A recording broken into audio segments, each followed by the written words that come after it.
महाकुंभ की महाकवरेज India TV पर लगातार जारी है। इस वक्त हम महाकुंभ में मौजूद हैं और संगम नगरी तक का जो सफर है, किस तरीके के रंग है महाकुंभ में, वो सीधा संगम नगरी में आज हम आपको बोट के माध्यम से दिखाएंगे। सबसे पहले आप तस्वीरें देखिए, बोट में हम बैठे हुए हैं और दूर तक जहां तक आपकी निगाह जाएगी, असल में दो तरीके के रास्ते हैं अगर आपको संगम में स्नान करना है। एक तो आप पेंटुम पुल होते हुए सीधा संगम घाट जाइए, जहां पर लेटे हुए हनुमान जी का मंदिर है, वहां पर जाकर आप स्नान कर सकते हैं।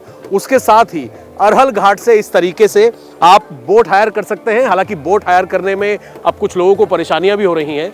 बोट हायर करेंगे और बोट हायर करके इस तरीके से जहां तक आपकी नजर जाएगी, सामने की तरफ जो घाट है वो है संगम घाट। अरहल घाट से संगम घाट तक इस तरीके से बोट में आप लोग जा सकते हैं और जहां पर गंगा जमुना सरस्वती का जहां पर मिलन होता है, जिसमें गंगा और जमुना को आप आपस में मिलते हुए देख सकते हैं, वहां पर ये बोट आपको लेकर जाएगी और वहां पर आप स्नान कर सकते हैं। अगर हम बात कर रहे थे भव्यता की और सुंदरता की, तो अगर आप घाट देखेंगे, साफ सुथरे घाट और इस तरीके से अलग अलग तरीके की बोट आप लेकर जा सकते हैं, स्टीमर लेकर जा सकते हैं। उसके लिए आपको बुकिंग करानी होगी और इस तरीके के नज़ारे को देखते हुए, ये सुंदर तस्वीरें देखते हुए आप संगम में जाके स्नान कर सकते हैं। तो साफ स्वच्छता का काफ़ी ज़्यादा ध्यान रखा गया है। मेरे साथ एक परिवार भी मौजूद है, दिल्ली से एक परिवार आया हुआ है जो कि इसी बोट में है और बोट में अपने परिवार के साथ संगम में स्नान करने के लिए महाकुंभ में जा रहा है। सबसे बात करेंगे, कहाँ से आए हैं, क्या नाम है आपका? विकास सोलंकी, मैं रोहिणी दिल्ली से आया हूँ। फैमिली के साथ आए? हाँ जी, फैमिली के साथ आया। महाकुंभ में आकर प्रयागराज के अंदर एंट्री करके जो यहाँ का माहौल है, जो इंतज़ाम किया गया है, क्या कहना चाहेंगे? किस तरीके की तस्वीरें देख रहे हैं? इंतज़ाम अच्छा है, लेकिन जब भीड़ ज़्यादा हो जाती है तो मुश्किलें आती हैं। जैसे अभी बोट करने में भी थोड़ी सी मुश्किल आई, तो भीड़ ज़्यादा होती है तो उसमें थोड़ा सा प्रबंधन जो है थोड़ा इतना ज़्यादा अच्छा नहीं है। अच्छा है वैसे, फिर भी खूब अच्छा किया है योगी जी ने, लेकिन कई बार मुश्किलें आती हैं। बोट वगैरह बुक करने को, बोट वगैरह बुक करने में मुश्किल आती हैं। और भी यहाँ पर लोग हैं और क्योंकि हम बोट में मौजूद हैं तो उसी हिसाब से बात करने की एक बार कोशिश करेंगे। कहाँ से आए हैं मैम आप? दिल्ली रोहिणी से जी। क्या कहना चाहेंगे? पहले आए हैं कुंभ में, इससे पहले? नहीं, ये मेरा फर्स्ट टाइम है। तो सीधा महाकुंभ में ही आना हुआ है आपका। किस तरीके की स्थिति आपको यहाँ पर लग रही है? और यहाँ पर आके, क्योंकि मैं देख रहा हूँ कि संतों के एक साथ दर्शन हो रहे हैं और स्पेशली महास्नान के दिन तमाम संत मामा जो नागा बाबा हैं, सबके दर्शन हो रहे हैं।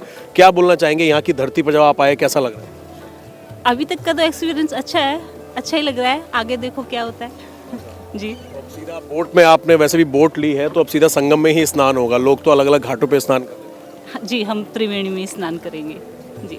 कहाँ से? आप भी दिल्ली से? हाँ।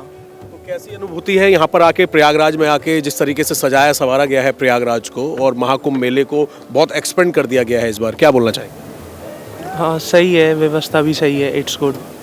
पहले आना हुआ है कभी कुंभ में? First time. आप लोग भी सब फर्स्ट टाइम आ रहे हैं? पूरी फैमिली फर्स्ट टाइम, पूरी फैमिली। तो महाकुंभ को लेकर जो कहा जाता है 144 साल बाद ये संयोग आया है, जिसमें आप सबको भी आने का मौका मिला, मुझे भी आने का मौका मिला, तो कैसी अनुभूति और किस तरीके का मन में भाव क्या है? मन में इच्छा जगी तभी तो आए, नहीं तो कुंभ होता है, अर्ध कुंभ होता है, कभी मन नहीं किया आने का। लेकिन अब की बार अपने आप ही मन में इच्छा जगी कि महाकुंभ में जाना है स्नान करने के लिए। और पूरा परिवार दिल्ली से आया हुआ है, पहले कभी नहीं आए कुंभ में।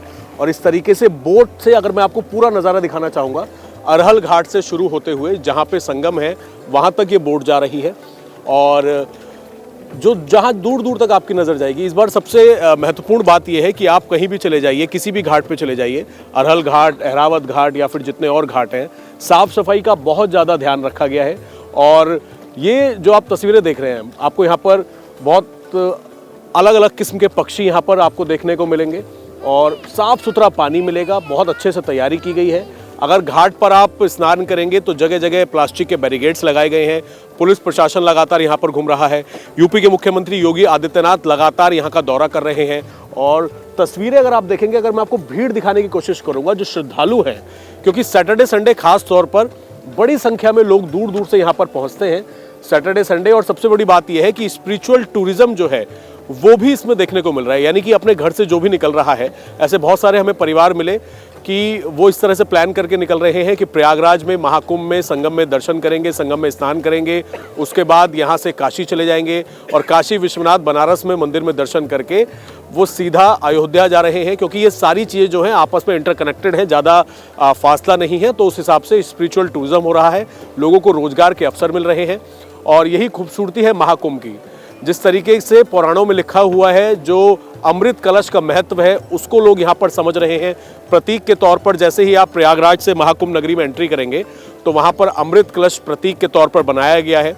जिस तरीके से पौराणिक जो कथाएं हैं कि समुद्र मंथन में राक्षस और देवताओं का जब समुद्र मंथन हो रहा था तो अमृत कलश उसमें से निकला था। और इन्हीं सारी चीज़ों को जो इतिहास है उनको समझने के लिए, देखने के लिए, क्योंकि 144 साल बाद महाकुंभ का आना और जब 12 साल पूरे हो जाते हैं 144 साल बाद फिर इसे महाकुंभ कहा जाता है।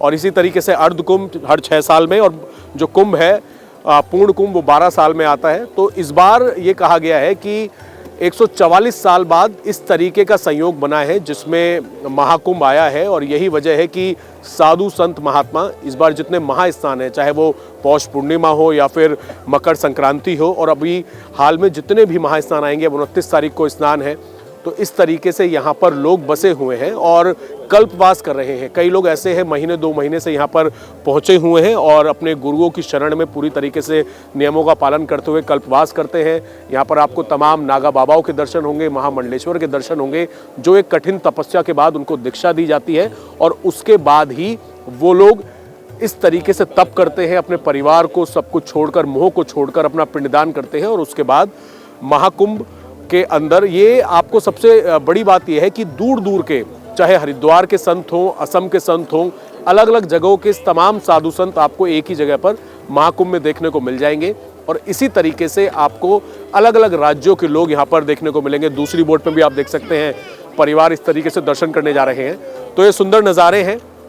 एक चीज़ और आप लोगों ने नोटिस की कि कहीं का भी साधु संत हो, ये महाकुंभ और कुंभ ऐसी जगह है, सब कुछ आपको एक ही स्थान पर मिल जाएगा। स्थान पे मिलेगा, बिल्कुल बिल्कुल।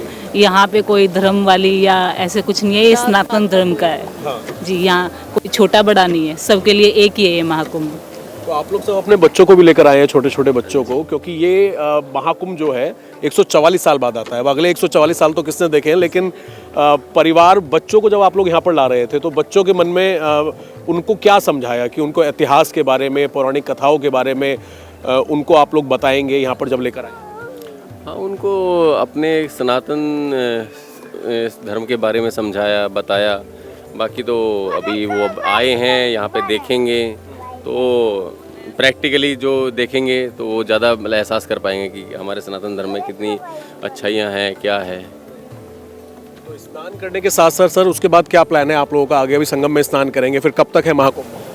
महाकुंभ में तो आज भी हैं और कल काशी विश्वनाथ जाएंगे हम। हाँ जी, उसके बाद दिल्ली जाएंगे। अच्छा, कल काशी जाएंगे।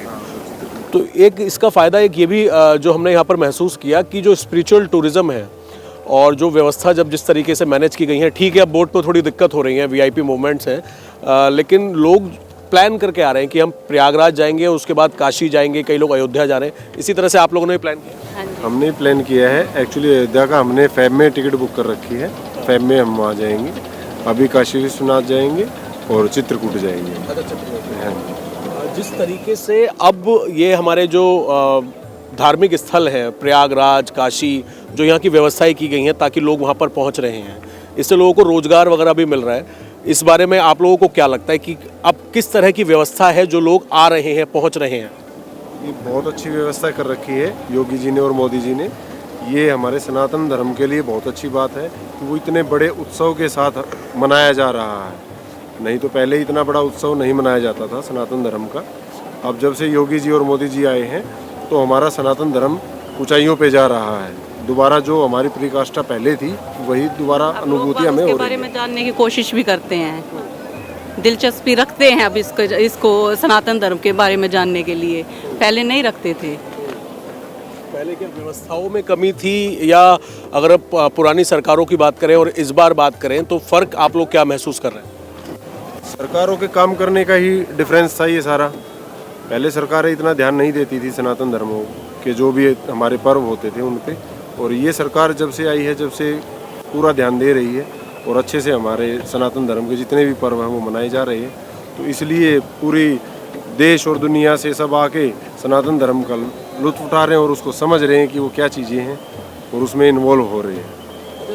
देश ही नहीं बल्कि अलग अलग राज्यों के लोग तो हम देख ही रहे हैं, यहाँ पर विदेशों से भी लोग देख रहे हैं जो यहाँ पर आकर काफ़ी महीने यहाँ पर जो साध्वी बनती हैं या संन्यास धारण करते हैं वो यहाँ पर बहुत सख्त नियम के साथ सनातन को फॉलो करा। और बहुत सारे धर्म है उनको कोई फॉलो ऐसे नहीं करता, सनातन को ही क्यों करते हैं? तो उसमें शक्ति है, वो रियल है। देखिए बिल्कुल पूरे परिवार के साथ मौजूद हैं, हम भी यहाँ पर दिल्ली से पहुँचे हुए हैं, ये परिवार भी यहाँ पर दिल्ली से आया है और सनातन की शक्ति और जो व्यवस्थाएं की गई हैं ताकि लोग दूर दूर से जागरूक हो रहे हैं, अपने जितने पवित्र स्थान हैं उन पर उनको जानने के लिए अपने बच्चों को लेकर यहाँ पर पहुँच रहे हैं ताकि बच्चों को भी जो इतिहास है उसके बारे में जानकारी दी जा सके, किस तरीके से समुद्र मंथन हुआ था, महाकुंभ का क्या महत्व है, 144 साल बाद महाकुंभ का आना, अर्धकुंभ और पूर्ण कुंभ इनकी क्या महत्वताएं हैं वो सभी अपने बच्चों को भी बताएं। और यही वजह है कि एक बार आप देखिए हम बिल्कुल संगम तक पहुँचने वाले हैं और सबसे खास बात यह है कि जो भव्यता इस बार की गई है महाकुंभ में, इस तरह की तैयारियां जो हैं 2019 का जो कुंभ था उसमें भी व्यवस्थाएं अच्छी थी, लेकिन इस तरीके से घाटों को सजाना संवारना और ऐसी व्यवस्था रखना कि आपको नहीं लगेगा कि आप यूपी के किसी शहर के अंदर नाव के अंदर घूम रहे हैं, साफ पानी है। और इसी को लेकर अभी दिल्ली के अंदर जो योगी आदित्यनाथ ने रैली की थी उसमें भी उन्होंने यही कहा था कि यूपी के मुख्यमंत्री अपने 54 मंत्रियों के साथ स्नान कर सकते हैं तो क्या अरविंद केजरीवाल स्नान कर सकते हैं। इस तरीके से उन्होंने भी एक चुनावी तंज जो है वो अभी दिल्ली इलेक्शन को लेकर रैली में किया था। और ये खूबसूरती, ये नज़ारे आपको प्रयागराज में देखने को मिल रहे हैं। टेंट सिटी बनाई गई है, व्यवस्थाएं काफ़ी बेहतर की गई हैं और बहुत बड़े स्तर पर जहाँ पर सिर्फ बालू है वहाँ पर रहने का इंतज़ाम करना, लोगों के खाने पीने की व्यवस्था करना, साफ सफाई का ध्यान रखना, पुलिस प्रशासन का इसके अंदर बहुत अहम रोल है। यूपी पुलिस की तरफ से भी आप देख सकते हैं कुछ पुलिसकर्मी इस वक्त हमारे साथ मौजूद हैं। तो यूपी पुलिस का भी एक जो प्रशासन ने, जो यहाँ के डीजीपी हैं प्रशांत कुमार, और जो व्यवस्थाएं की हुई हैं, जगह जगह आपको पुलिसकर्मी नजर आएंगे जो लोगों को गाइड कर रहे हैं, उनकी मदद कर रहे हैं। जगह जगह बैरिगेटिंग्स हैं, वहाँ पर आप लोगों को मदद कर रहे हैं। तो एक बहुत बड़ी अच्छी भव्य प्लानिंग जो है वो की गई है और उसी का ये सीधा साधा एक उदाहरण है कि इतनी बड़ी संख्या में इतना बड़ा मेला, करोड़ों लाखों लोग पहुंच रहे हैं और सब कुछ बहुत व्यवस्थित तरीके से इस वक्त महाकुंभ में किया जा रहा है। महाकुंभ 2025 सिर्फ इंडिया टीवी पर।